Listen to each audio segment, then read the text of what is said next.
6 days, Jesus took with him Peter, James, and John, the brother of James, and led them up a high mountain by themselves.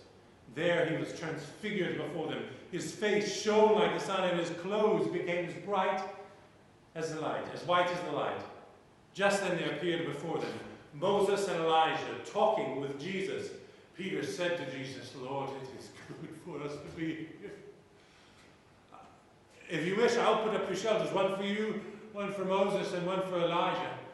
While he was still speaking, a bright cloud enveloped him, and a voice from the cloud said, This is my Son, whom I love. With him I am well pleased. Listen to him. When the disciples heard this, they fell face down to the ground, terrified. But Jesus came and touched them. Get up, he said. Don't be afraid.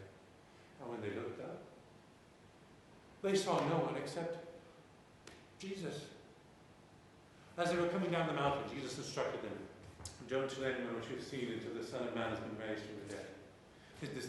The disciples asked him, Why then did the teacher of the law say that Elijah must come first? He replied, To be sure, Elijah does come and will restore all things. But I tell you, Elijah has already come, and they did not recognize him, but have done to him everything they wished. In the same way, the Son of Man is going to suffer at their hands. Then they understood that he was talking to them about John the Baptist. When they came to the crowd, a man approached Jesus and knelt before him. Lord, have mercy on my son, he said.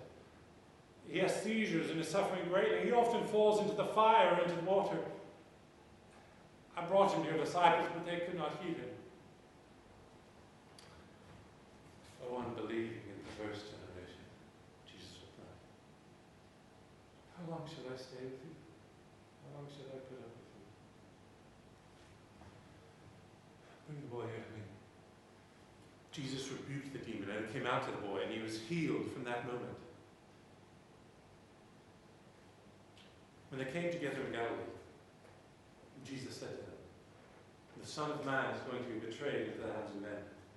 They will kill him, and on the third day he will be raised to life. And the disciples were filled with grief.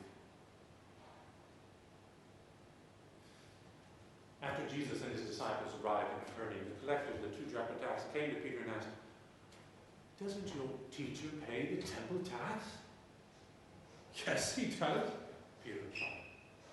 When Peter came into the house, Jesus was the first to speak. What do you think, Simon? From whom do the kings of the earth collect duty and taxes? From their own sons or from others? From others, Peter answered. Then the sons are exempt, Jesus said. But so that we may not offend them, go to the lake and throw out your line. Take the first fish you catch. Open its mouth and you'll find 4 drachma coin. Take it and give it to them for my tax and yours.